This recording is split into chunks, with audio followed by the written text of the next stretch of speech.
Yo, check it. Microphone test.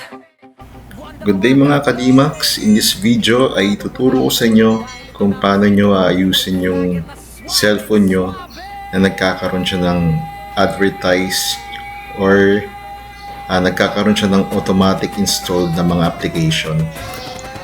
Ayun, bali ang una natin gagawin, sa settings tayo pumunta, tapos punta tayo sa connect and sharing, then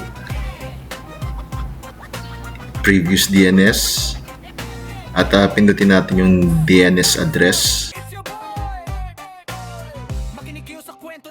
Under ng DNS address, i-type natin dns.adguard.com. Ayan na, yun ang lalagay natin dyan. Tapos i-save natin. Pagkatapos, punta tayo sa Google Chrome.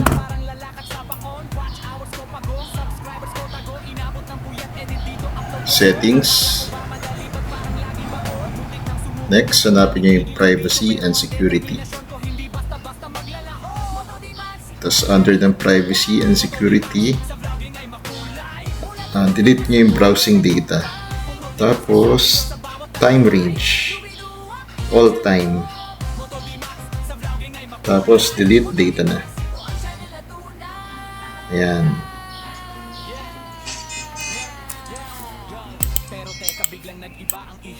Ayun, bali, pagkatapos nun, restart nyo lang.